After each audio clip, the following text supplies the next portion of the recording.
Student welcome to creative tuition class.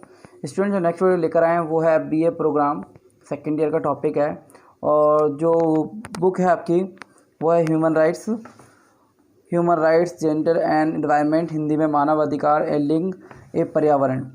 इसमें जो chapter है इकाई 2 का वो चैप्टर 5 है और चैप्टर 5 का नाम जो है वो है भारत में मानव अधिकार से संबंधित कानून और राष्ट्रीय मानवाधिकार आयोग की भूमिका। तो स्टूडेंट जो मैं वीडियो लेकर आया हूँ, सबसे मेन जो इसमें क्वेश्चन आता है वो है राष्ट्रीय मानवीय अधिकार आयोग क्या है और उसका गठन कब किया गया, उसके कार्य। तो इसमें सबसे पहले जो मैं बताऊँगा आपको वो है कि इससे संबंधित कानून क्या क्या हैं। तो स्टूडेंट जो ये वीडियो है आप लास्ट तक देखना और इसमें जितने भी पॉइंट्स बताए गए हैं बहुत अच्छे तरीके से बताए गए हैं और जितने भी इसमें बिंदु आए हैं, पॉइंट्स आए हैं इसमें, तो वो पॉइंट जो आपको अच्छे तरीके से क्लियर हो जाएंगे। इसमें सबसे मेन जो मैं आपको बताऊंगा राष्ट्रीय मानवाधिकार वो लास्ट में बताऊंगा। पहले मैं आपको बताऊंगा कि कौन कौन से कानून हैं इसमें। पहला है भारत में मानव अधिकार कानून। इसमें बोलते हैं human rights law in India कि किस प्रकार से भारत में मानव अधिकार आयोग का अधिकार जो कानून बनाए गए। तो इसमें स्टार्ट करते हैं फर्स्ट पॉइंट कि विश्व में सभी भागों में मानवाधिकार कानून की उपस्थिति एवं कार्यान्वयन नवीनतम घटनाक्रम है। कि हम देखते हैं कि विश्व में हर प्रकार से मानवाधिकार के लिए कानून बनाए गए हैं। संयुक्त राष्ट्र के मानवाधिकार पर सार्वजनिक घोषणा पत्र 1948 की पहल के साथ ही की गई। देशों ने संवैधानिक और वैधानिक कानून के अंतर्गत कानून लागू करने का पर बल दिया किस प्रकार से मानवाधिकार के लेकर कानून बनने चाहिए।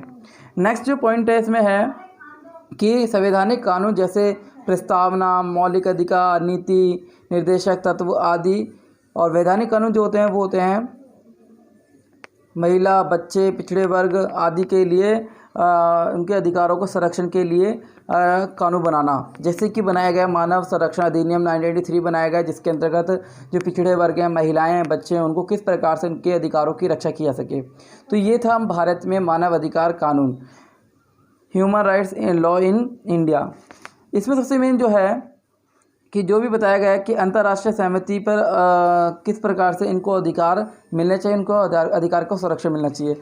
नेक्स्ट जो है वो है संविधान में मानव अधिकार कानून। तो ये है human rights law in the constitution कि भारत में जो संविधान है वो किस प्रकार से उसमें मानव अधिकार कानून का वर्णन किया गया है। भारत का संविधान आधुनिक भारत के निर्माताओं के स्वस्थ एवं सामान्य आदर्शों का निवारण है। इसमें क्या करते हैं कि जो भी अधिकार जो दिए गए हैं निर्माता भारत में संविधान में वो किस प्रकार से उनकी रक्षा करता है। तो इसमें बताया गया है भारत का संविधान आधुनिक भारत, आधुनिक मतलब अब का जो भारत है वो निर्माताओं के स्वस्थ और सामान्य आदर्शों का निरूपण है। प्रस्तावना का पहला भाग जो है हम भारत के लोग भारत को संपूर्ण प्रभुत्व संपन्न समाजवादी पंथनिरपेक्ष लोकतांत्रिक गणराज्य बनाने के लिए भारतीय राजनीति प्रकृति को दर्शाता है। तो इसमें ये प्रकृति को दर्शा रहा है किस प्रकार से इसमें होना चाहिए। नेक्स्ट इसमें है कि दूसरा भाग प्रत्येक नागरिक को सामाजिक, आर्थिक और राजनीतिक न्याय, विचार, अभिव्यक्ति, विश्वास, धर्म, समानता, स्वतंत्रता, व्यक्तिगत की गरिमा, भाईचारा और राष्ट्र की एकता अखंडता को दर्शाता है। तो स्टूडेंट जैसे कि आपने पढ़ा है कि जो हमारे मौलिक अधिकार दिए गए हैं, फंडामेंटल राइट्स दिए गए हैं, उसमें सबसे मेन जो है पहला जो आर्टिकल दे रखा है समानता का अधिकार 14 से 18 और स्वतंत्रता का अधिकार 1922 आर्टिकल में दिया गया है। शोषण के विरुद्ध अधिकार 23 से 24। नेक्स्ट धार्मिक स्वतंत्रता का अधिकार 25 से 28।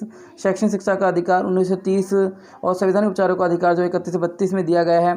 तो इसमें ये सारे जो अधिकार है वो हमारे स्वतंत्रता और विश्वास, धर्म, समानता, अभिव्यक्ति, गरिमा, भाईचारा, ये सारे इस चीज़ को दर्शाता है कि हर व्यक्ति को एक एक अधिकार मिलने चाहिए। इसलिए मौलिक अधिकार का वर्णन भारतीय संविधान में किया गया है। और मौलिक अधिकार जो हैं एक तरीके से पूर्ण रूप से दिए गए हैं मगर उन पर पूर्ण रूप से प्रतिबंध भी लगाया गया है ताकि इसका एक तरीके से गलत इस्तेमाल ना हो सके। तो इसमें सबसे मेन मैं दोबारा रिपीट कर देता हूँ कि पहले इसमें समाजवादी जो है कि जो पहला जो भाग है संविधान का वो बताता है कि संपूर्ण समाजवादी पंथनिरपेक्ष लोकतांत्रिक गणराज्य बनाने के लिए राजनीतिक प्रक्रिया को दर्शाता है। दूसरा भाग जो है सामाजिक, आर्थिक, राजनीतिक न्याय, विचार, अभिव्यक्ति, विश्वास, धर्म, समानता, स्वतंत्रता, व्यक्ति गरिमा, भाईचारा को दर्शाता है। इसमें सबसे मेन जो दर्शाने का कारण जो फंडामेंटल राइट्स है इसमें सारे अधिकार व्यक्ति को दिए गए हैं। नेक्स्ट है वैधानिक और मानवीय अधिकार।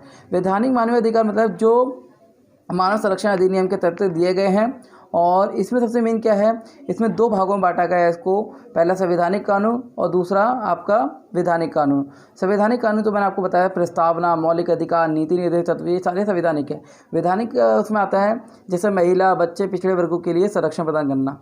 इसमें भारत के संविधान में लोगों के मौलिक मानवीय अधिकार के प्रस्तावना फिर भी समय समय पर ऐसे कानून बनाती है जिससे सामाजिक आर्थिक न्याय के साथ साथ कमज़ोर वंचित वर्गों का कल्याण हो सके। तो इसमें सबसे मेन क्या है, दिन नए नए कानून बनते हैं ताकि लोगों का एक तरीके से विकास हो सके, उनके अधिकारों को लेकर, और जो कमज़ोर वंचित वर्ग हैं उनका कल्याण हो सके।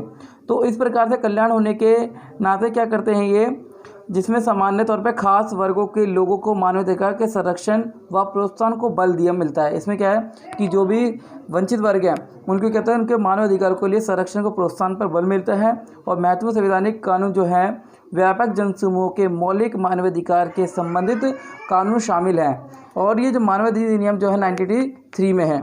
नेक्स्ट है अंतर्राष्ट्रीय समझौते में मानवाधिकार कानून, कि मानवीय अधिकार कानून जो है अंतर्राष्ट्रीय समझौते के आधार पर किस प्रकार है। इसमें सबसे मेन है कि संयुक्त राष्ट्र के प्रयासों से अंतर्राष्ट्रीय स्तर पर मानवीय अधिकार के सार्वभौमिककरण का प्रयास किया गया है। किस प्रकार से इनका सार्वभौमिकरण कर सकते हैं, इसलिए संयुक्त राष्ट्र के राष्ट्रीय संदर्भों में इकाइयों में संयुक्त राष्ट्र के अधीन ऐसे समझौते तथा संधियों का स्वीकार किया गया है जिस पर हस्ताक्षर किए गए हैं, जिससे संयुक्त राष्ट्र के ऐसे प्रस्तावों को हस्ताक्षर करने के साथ साथ कई समझौते एवं संधियों के प्रारूप निर्माण में सहभागिता भी की गई है।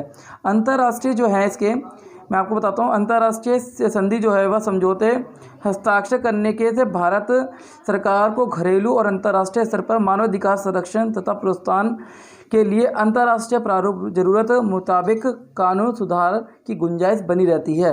नेक्स्ट इसमें मानव व्यापार को शोषण से बचाना, इनका वो है 1953 में इसके लिए अधिनियम बनाया गया। शादीशुदा महिलाओं को राष्ट्रीयता देना और भ्रूण हत्या अपराध से बचाना, रंग भेद को रोकना, 1987 में इसके लिए अधिनियम बनाया गया। तो कई ऐसे अधिनियम बनाए गए ताकि इसमें वह जो वंचित वर्ग हैं, जो पिछड़े वर्ग हैं, उनके लिए संरक्षण की मांग हो सके। अब आते हैं राष्ट्रीय मानवीय अधिकार आयोग कि राष्ट्रीय मानवाधिकार आयोग क्या है। इसका जो मुख्यालय है वो नई दिल्ली में है, और 2018 जो 12 अक्टूबर 2018 में इसको एक तरीके से पूरे 25 वर्ष हो गए। राष्ट्रीय मानवाधिकार जो आयोग का गठन 12 अक्टूबर 1993 में हुआ, और आयोग का अधिदेश मानव अधिकार संरक्षण है। संशोधन अधिनियम 2006 मानव संरक्षण अधिनियम 1993 में निहित है कि जो भी अधिकार बनाए गए वो अधिनियम 1993 के निहित बनाए गए। नेक्स्ट है राष्ट्रीय मानवाधिकार आयोग का गठन पेरिस सिद्धांतों के अनुरूप है, जिन्हें अक्टूबर 1991 में पेरिस में मानव अधिकार संरक्षण के लिए राष्ट्रीय संस्थाओं पर आयोजित पहली अंतर्राष्ट्रीय कार्यशाला के अंगीकृत किया गया है। इस अधिनियम ने राष्ट्रीय मानवाधिकार आयोग का गठन और राज्य मानवाधिकार आयोग की व्यवस्था करके मानव अधिकारों की उल्लंघनों से निपटने का मंच प्रदान किया है। किस प्रकार से जो मानव के अधिकारों के साथ जो उल्लंघन हो रहा है, शोषण हो रहा है, उनसे निपटने के लिए एक मंच प्रदान किया है। और राष्ट्रीय मानवाधिकार क्या है, नेशनल लेवल पे क्या करता है ये, इसको बोलते हैं राष्ट्रीय मानवाधिकार आयोग को इंग्लिश में बोलते हैं कि नेशनल ह्यूमन राइट्स कमीशन।